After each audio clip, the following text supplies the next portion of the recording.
Assalamualaikum warahmatullahi wabarakatuh. Halo semuanya. Perkenalkan, nama saya Putri Ayu Dan saya Vera Kusuma. Kami dari Universitas Muhammadiyah Surakarta. Nah, kami dari Pendidikan Bahasa dan Sastra Indonesia. Nah, kami di sini akan membantu kalian belajar bahasa Indonesia. Nah, sebelum masuk ke pembelajarannya, kalian bisa panggil kami Bu Putri, Kakak Vera, atau Kak Putri. Nah, itu terserah kalian dan senyaman kalian aja. Nah, pada pembelajaran hari ini kita akan belajar tentang tes pidato persuasif. Kalian tahu nggak sih apa sih tes pidato persuasif? Nah, kalau kalian belum tahu, mari kita simak videonya kali ini.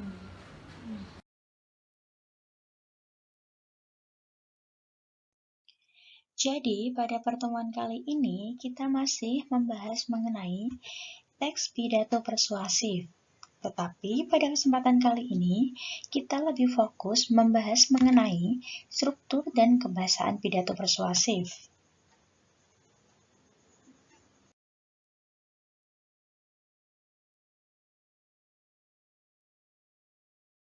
Oke, yang pertama yang kita akan bahas ialah struktur teks pidato persuasif.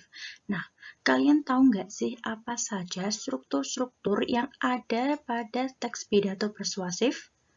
Kalau kalian belum tahu, yuk kita bahas bareng-bareng.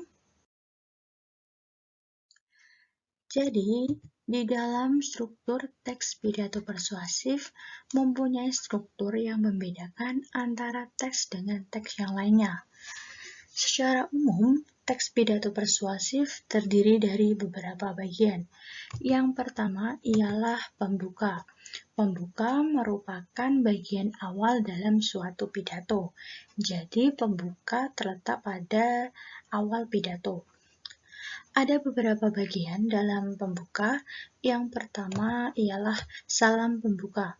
Salam pembuka berisi salam dan sapaan yang ditujukan kepada orang yang telah menghadiri acara tersebut. Nah, contoh dari salam pembuka ialah Assalamualaikum warahmatullahi wabarakatuh, atau bisa juga dengan selamat pagi, selamat siang, atau selamat malam. Itu merupakan contoh dari salam pembuka. Dan yang kedua ialah sapaan. Sapaan ini ditujukan kepada pendengar atau orang yang telah menghadiri acara tersebut. Dan yang ketiga ialah ucapan syukur kepada Tuhan. Bagian ini berisi ucapan syukur yang dipanjatkan kepada Tuhan Yang Maha Esa karena telah diberi kesehatan dan rahmat sehingga dapat menghadiri acara tersebut. Dan yang keempat ialah ucapan terima kasih. Bagian ini berisi ucapan terima kasih kepada berbagai pihak yang telah membantu dan mendukung suatu acara tersebut. Dan yang kelima ialah tujuan pidato. Nah, tujuan pidato ini berisi pembuka untuk masuk ke isi pidato. Dan yang kedua ialah isi. Isi pidato biasanya itu memaparkan permasalahan atau materi yang akan disampaikan. Permasalahan ini diuraikan secara terperinci dalam isi pidato. Nah, pembicara ini harus menyusun materi terlebih dahulu atau menyusun materi secara urut dan teratur. Apa sih tujuannya? Nah, tujuannya itu agar dapat pendengar mampu memahami isi pidato tersebut. Isi dalam pidato persuasif ini berisi argumen-argumen yang memuat masalah atau informasi. Argumen ini digunakan sebagai dasar dalam mengajak pendengar atau mengajak orang yang menghadiri acara tersebut untuk melakukan apa yang diinginkan pembicara. Jadi biasanya itu isi dalam pidato berisi ajakan-ajakan. Nah, ajakan ini biasanya terletak pada awal, tengah, ataupun akhir bagian isi pidato. Tetapi biasanya isi ini terletak pada akhir atau bisa juga disebut dengan simpulan isi. Dan yang ketiga ialah penutup. Nah, penutup ini terdapat beberapa bagian. Yang pertama ialah kesimpulan. Kesimpulan ini atau bagian ini berisi kesimpulan dari isi suatu pidato. Dan yang kedua ialah ucapan terima kasih. Bagian ini berisi ucapan terima kasih pendengar kepada, ucapan pembicara ditunjukkan kepada pendengar atas kehadiran dan atensinya. Dan yang ketiga ialah permohonan maaf. Bagian ini biasanya permohonan maaf pembicara atas kesalahan dalam penggunaan tata bahasa dan tingkah laku mungkin yang dianggap kurang sopan atau tidak berkenan di hati para pendengar. Dan yang terakhir ialah salam penutup. Salam penutup ini berisi ucapan salam untuk mengakhiri suatu pidato. Untuk lebih pahamnya lagi, kalian bisa buka contoh dari struktur teks pidato persuasif pada buku paket halaman 53 sampai dengan 55. Jadi, di dalam skema struktur teks pidato persuasif, kalian bisa lihat ya, ada judul problematika remaja. Nah, struktur tersebut ini masuk ke dalam struktur teks pidato persuasif. Mengapa? Kalian bisa lihat. Judul dan pendahuluan ini termasuk dalam pembuka. Nah, judul dan pendahuluan ini berisi pernyataan permasalahan yang akan dibahas. Gitu ya. Nah, setelah itu kalian lihat ke bawah, kalian akan lihat isi. Nah, isi ini berisi pernyataan argumen.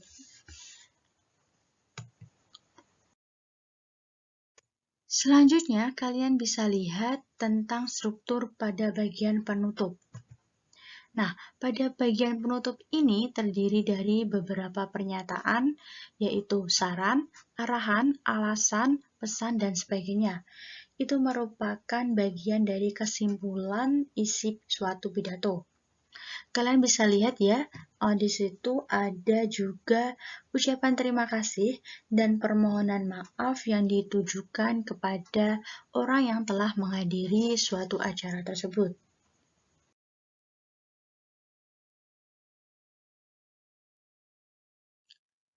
Oke anak-anak, kalian masih semangat belajarnya ya? Nah, yang kedua kita akan membahas mengenai kebahasaan teks pidato persuasif. Nah, dalam kebahasaan ini penting nggak sih pada pidato persuasif? Yuk kita bahas bareng. Jadi, kebahasaan merupakan aspek penting dalam pidato persuasif yang perlu diperhatikan. Nah, penggunaan kebahasaan ini yang baik dapat memudahkan pembicara untuk menyampaikan gagasan kepada pendengar atau orang yang menghadiri acara tersebut. Nah, tujuannya untuk apa? Karena tujuan pidato persuasif ini untuk membujuk pendengar. Nah, ada beberapa bagian dalam kebahasaan, yaitu kalimat persuasif dan konjungsi. Jadi kalian tahu nggak apa itu kalimat persuasif dan konjungsi? Kalau kalian tidak tahu, yuk masih kita bahas di sini. Next. Yang akan kita bahas, yang pertama ialah kalimat persuasif. Nah, kalian tahu nggak sih apa itu kalimat persuasif? Nah, kalimat persuasif adalah kalimat yang berisi ajakan dan bertujuan untuk mempengaruhi pembaca atau pendengar untuk melakukan sesuatu sesuai dengan kehendak penulis atau pembicara. Jadi, ajakan ini membujuk untuk seseorang melakukan kegiatan yang telah disampaikan kepada pembicara. Lalu, apa untuk ciri-cirinya? Nah, ciri-ciri dalam kalimat persuasif yang pertama ialah bertujuan untuk membujuk, mengajak, dan mempengaruhi seseorang. Dan yang kedua ialah menggunakan kata ayo, mari, atau kata-kata yang lainnya yang bersifat mengajak. Dan yang ketiga ialah menggunakan tanda seru di akhir kalimat. Jadi kalian kalau menemukan ajakan yang di dalam buku atau yang disampaikan kepada pembicara, itu biasanya di akhir kalimat menggunakan tanda seru. Contoh dari kalimat persuasif adalah, mari kita menjaga kebersihan lingkungan kita. Nah, kalimat tersebut termasuk contoh kalimat persuasif. Mengapa? Karena kalimat tersebut bertujuan membujuk pembaca atau pendengar untuk menjaga lingkungan. Nah, kalimat tersebut menggunakan kata mari. Nah, kata mari ini untuk bertujuan mengajak pembaca atau pendengar untuk mengikuti apa yang diinginkan penulis atau pembicara, yakni menjaga kebersihan lingkungan.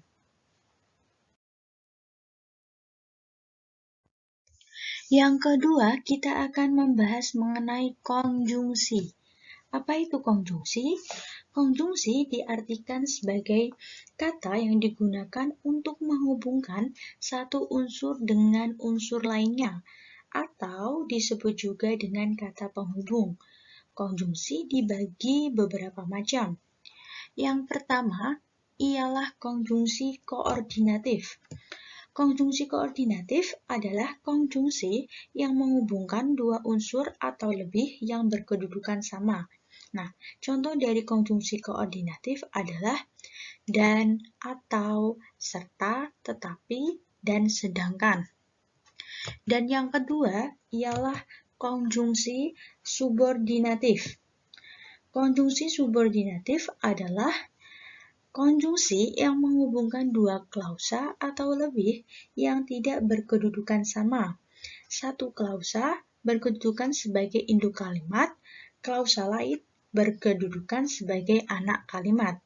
Nah, induk kalimat adalah kalimat yang dapat berdiri sendiri, sementara anak kalimat tidak dapat berdiri sendiri, sehingga harus bergabung dengan induk lainnya. Nah, ada beberapa macam dari konjungsi subordinatif. Yang pertama ialah konjungsi subordinatif waktu yang meliputi sejak, semenjak, sedari, dan lain-lain. Dan yang kedua, konjungsi subordinatif syarat meliputi jika, kalau, jikalau, dan lain-lain.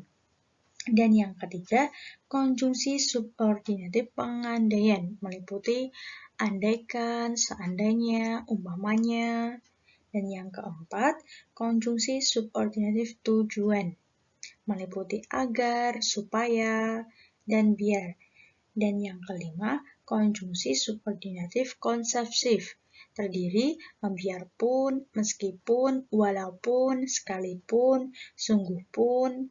Nah, dan yang keenam, konjungsi subordinatif pembandingan meliputi seakan-akan, seolah-olah. Dan yang ketujuh, konjungsi subordinatif sebab. Dan yang kedelapan, konjungsi subordinatif hasil meliputi sehingga, sampai-sampai, dan makanya. Dan yang ke-8, konjungsi subordinatif alat meliputi dengan dan tanpa. Dan yang ke-10, konjungsi subordinatif cara meliputi dengan dan tanpa. Dan yang ke-11, konjungsi koordinatif komplementasi, yaitu bahwa. Nah, yang ketiga kita akan membahas tentang konjungsi korelatif. Nah, berbeda dengan konjungsi koordinatif, konjungsi korelatif terdiri atas dua pasang kata. Contohnya, konjungsi korelatif itu adalah baik, maupun, tidak hanya, tetapi juga, bukan hanya, melainkan juga, demikian, sehingga, sedemikian rupa, sehingga, dan lain-lain. Dan yang keempat ialah konjungsi antar kalimat. Konjungsi antar kalimat adalah konjungsi yang menghubungkan kalimat dengan kalimat lainnya. Nah, konjungsi antar kalimat terletak di awal kalimat. Konjungsi ini diakhiri dengan tanda koma untuk memisahkan kalimat yang menyertai. Nah, konjungsi antar kalimat terdiri atas beberapa bagian. Yang pertama, konjungsi antar kalimat pertentangan, meliputi akan tetapi, namun, biarpun demikian. Yang kedua, konjungsi antar kalimat waktu, meliputi kemudian, sesudah itu, setelah itu, sebelum itu. Dan yang ketiga, konjungsi antar kalimat penambahan, meliputi tambahan pula, lagi pula, dan selain itu. Dan yang keempat, konjungsi antar kalimat pembalikan, yaitu sebaliknya. Dan yang kelima, konjungsi antar kalimat keadaan, meliputi sesungguhnya dan sebenarnya. Dan yang keenam, konjungsi antar kalimat penguatan, meliputi malahan dan bahkan. Dan yang ketujuh, konjungsi antar kalimat keeksklusifian, yaitu kecuali itu. Yang kedelapan, konjungsi antar kalimat konsekuensi, yaitu dengan demikian. Dan yang terakhir, konjungsi antar kalimat akibat. Nah, meliputi oleh karena itu dan oleh sebab itu. Nah, kalian paham ya mengenai konjungsi-konjungsi yang terdiri dari beberapa macam ini. Nah, kalian lebih pahami lagi ya. Yang terakhir, kalian ada tugas yaitu membuat video teks pidato persuasif. Untuk temanya, kalian bebas memilih. Gitu ya. Jadi, cukup sekian dari Ibu. Sampai jumpa pada pertemuan selanjutnya. Wassalamualaikum warahmatullahi wabarakatuh.